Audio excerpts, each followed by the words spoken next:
Diddy's world has always been one of control. For decades, he mastered the media, bending narratives, influencing opinions, and creating an image that few could challenge. He was the king of perception, and for a long time, that power kept him untouchable. But now, for the first time in years, it seems like he is losing that grip. People are talking about how Diddy is spiraling, how he is struggling to manage what's happening with his appeal, and why the 50 Cent documentary might have done more damage than anyone realized. This isn't about a court trial or Netflix release. It's about the collision of power, reputation, and history, and how even someone as iconic as Diddy could be shaken when the narrative slips from his hands. When the documentary came out, it wasn't designed to be a legal weapon. It wasn't evidence in the technical sense. What it did was much more powerful. It painted a picture of Diddy over decades, how he controlled the media, how he influenced the public, and how he manipulated situations to his favor. All of this was in plain sight, stitched together from public record and long-standing reports. But while the documentary didn't create new allegations, it framed them in a way that made Diddy's actions look systematic, not accidental. And in the eyes of appellate judges, that framing is critical. Judges don't just look at the law mechanically. They also consider the wider implications of a case. They think about history, precedent, and how their decisions will be remembered. Appeals are not retrials. This is a point that many people seem to misunderstand. You don't go back into court to argue innocence or guilt. You go to ask the judges to correct legal errors, procedural mistakes, or other flaws that might have influenced the original verdict. That's it. They don't care about media buzz, public opinion, or YouTube videos. They care about law, justice, and the long-term integrity of the court system. And that is where the 50 Cent documentary changed the game. It didn't introduce new facts, but it changed how Diddy looked in the historical record.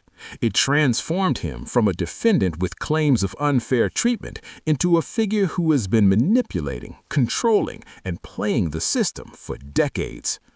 This is something that cannot be overstated. Diddy's team might have believed that charm, influence, and media presence could sway outcomes in their favor.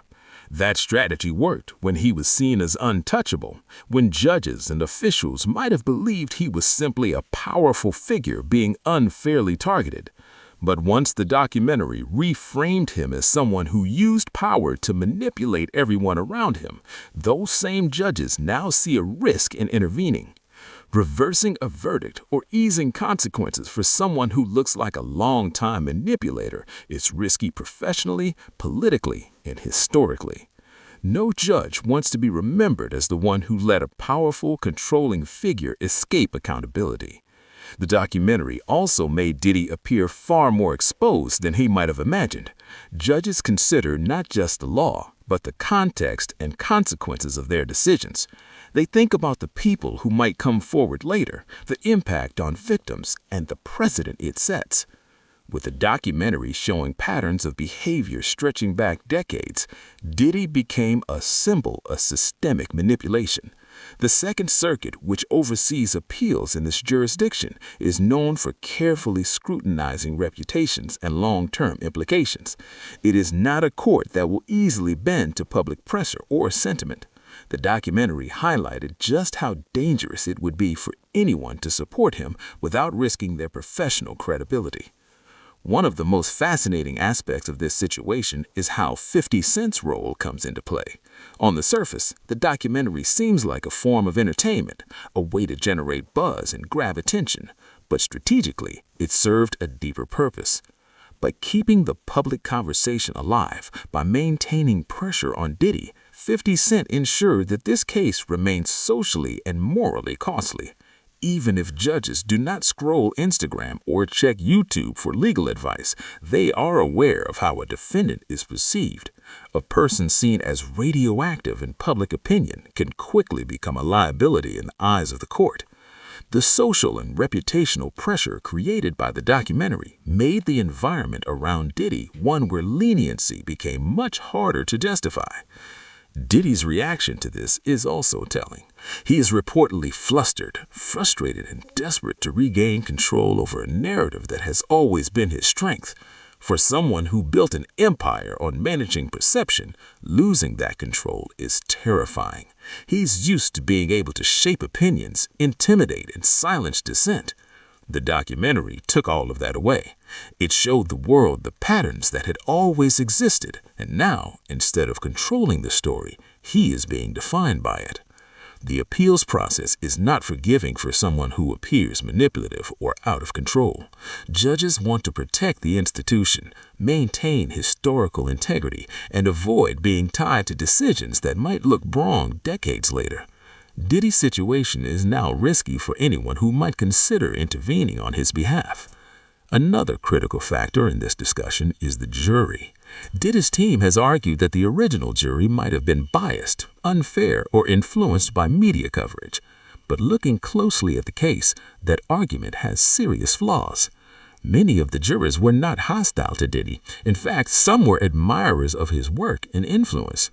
Bias in his favor actually makes it much harder to claim that the verdict was reliable. If the jury included people inclined to protect him, and the verdict still came down against him, appellate judges are unlikely to consider this as evidence of unfairness. In other words, the very people who might have supported him did not sway the outcome, which reinforces the legitimacy of the original trial. The appellate process also considers claims of prejudice and media contamination. Diddy has argued that excessive publicity influenced the jury and tainted the process. But again, the documentary undermines this claim. Public awareness did not come from leaks or tabloid speculation. It came from decades of Diddy's own actions and behavior. Judges can easily see that the situation is larger than any one trial or jury. The documentary shows patterns, not just isolated moments. This makes it even harder for Diddy to argue that media influence alone created an unfair outcome. It wasn't the press or social media that caused the verdict. It was the evidence and historical behavior. Judges also pay close attention to the way a defendant interacts with media and public narratives. Diddy has spent decades weaponizing media to his advantage. He controlled narratives, intimidated journalists, and used publicity as a tool. Asking for leniency now, after the public record is shifted, looks contradictory. It undermines credibility and reinforces the idea that Diddy sees the legal system as just another arena to manipulate. Judges notice these contradictions. They care about the integrity of the court and the consistency of a defendant's behavior over time. Looking at the bigger picture, the 50 Cent documentary reshaped Diddy's appeal not by changing the law, but by changing the stakes. It made the cost of supporting him too high for judges, lawyers, and anyone else who might be involved in the process. It exposed patterns, historical behavior, and public perception in a way that cannot be undone. While technically Diddy's appeal is still pending, the environment created by the documentary has made it politically, professionally, and institutionally dangerous to act on his behalf. This is not a matter of law. It is a matter of risk and reputation. Judges do not want to be remembered as the ones who saved a powerful figure from accountability when the record shows a long history of manipulation. It is also important to note how Diddy's perception of the system has changed.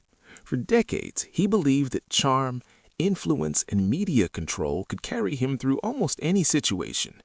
He assumed that legal challenges could be managed with PR, negotiation, and carefully curated narratives. But the 50 Cent documentary exposed the flaws in that strategy. It revealed that while he could manage the story for the public, he could not manage the way history, context, and professional scrutiny would view his actions. In the end, control over perception is not enough when legal history and appellate judges are involved. The documentary also reframed how judges see Diddy's interactions with the court. Instead of a defendant who was challenging legal errors, he appears as someone who treated the judicial process as another PR opportunity. Judges dislike that. They are not in the business of managing personalities or entertaining public narratives. When a defendant appears to believe they can manipulate the court in the same way they manipulate the media, judicial sympathy quickly disappears. Any arguments about unfair treatment, Juror bias or procedural mistakes now ring hollow because they come from someone whose reputation suggests systemic manipulation, not occasional errors. This brings us to the larger implications of the case. Diddy's situation is not just about his appeal. It is about power, perception, and the consequences of long-term behavior. For years, he operated with the assumption that he could avoid accountability. He could silence critics, control media narratives, and intimidate those who might challenge him. But the 50 Cent documentary showed that history cannot be rewritten. The actions he took, the patterns he established, and the control he exerted are now part of the permanent record. In the eyes of the law and the public, that record carries significant weight. Even Diddy's arguments about judicial bias are weakened. Some have suggested that the court or Judge Aaron was hostile or unfair. But the documentary reframed this as Diddy believing he could manipulate the court in the same way he manipulated everyone else. Instead of showing a victim of judicial mismanagement, it portrays a man trying to exert influence over a system that is designed to be impartial. Judges are particularly sensitive to attempts to control outcomes, and this reframing undermines Diddy's credibility. Any claim of unfair treatment now looks less like an appeal to justice and more like an attempt to protect power and influence. In addition, the timing and cultural context matter. Judges are aware of social perception, historical patterns, and the long-term consequences of their decisions. They want to avoid being remembered as the ones who enabled someone with a long history of manipulation and control. The documentary made it easy for anyone reviewing the appeal to see Diddy as a historical liability. It removed ambiguity and eliminated the benefit of the doubt that might have existed if the case were only about one trial or one set of facts. Appeals are not about emotion. They're about discretion, risk, and historical implications. The documentary highlighted just how dangerous it would be to grant leniency. Furthermore, the documentary reframed public perception in a way that cannot be undone. Diddy's control over the media has always been one of his greatest strengths. But now, the same techniques he used to dominate narratives have been turned against him. The public sees the full scope of his influence, manipulation, and long-term strategies. This is not just reputational damage, it is structural. Judges see that he operated with a pattern of control and influence that extends beyond the courtroom and into society at large. Supporting him now is risky not just legally, but historically and morally. 50 Cent's role in this scenario cannot be understated. He did not need to provide new evidence or litigate in court. His strategy was to maintain pressure, keep the narrative alive, and ensure that Diddy remained a controversial and socially expensive figure. This kept Diddy from controlling the story, forcing the system to react to the environment created by the documentary. In legal terms, this may not change statutes or precedents, but it changes the context in which judges operate. Judicial discretion is exercised within a framework of risk, reputation, and historical accountability. By shaping the social and moral context, 50 Cent effectively limited the options available to Diddy's legal team. Diddy's response to all of this has been one of frustration and desperation. Reports suggest he is worried, flustered, and struggling to regain control. This is a man who built an empire on managing perception, and for the first time, the perception is working against him. Every strategic decision, every attempt to charm or manipulate is now under scrutiny. The environment created by the documentary has made it clear that the old strategies no longer apply. Judges, jurors, and the public are seeing a consistent pattern, and that pattern is proving difficult, if not impossible, to counter. Another layer to consider is how the documentary has affected Diddy's potential arguments on appeal. Claims of media bias, excessive publicity, or jury contamination are all weakened. The documentary shows that public attention came not from leaks or tabloids, but from a long history of Diddy's actions. Judges can see that the outcome was driven by evidence and historical context, not by temporary media noise. This makes the legal environment even more challenging for Diddy, as the traditional avenues of appeal are no longer as persuasive. Finally, the situation highlights the limits of power and influence. For years, Diddy could shape narratives, intimidate the media, and suppress stories. He operated in a world where perception equaled power, and he could use that power to avoid accountability. But the 50 Cent documentary exposed the historical reality. It showed that influence cannot overwrite facts, patterns, and legal scrutiny. For judges, for appellate courts, and for historical record, the narrative now belongs to the evidence, the context, and the long-term consequences. Diddy's appeal is no longer just a legal matter. It is a reckoning with decades of influence, control, and manipulation. The key takeaway from all of this is that the documentary did not legally decide the appeal, but it changed the environment in which decisions are made. It made Diddy's support risky, his narrative difficult to defend, and his historical record unavoidable. Appeals are about discretion, reputation, and professional courage. The documentary made it clear that supporting Diddy now is politically, institutionally, and historically dangerous.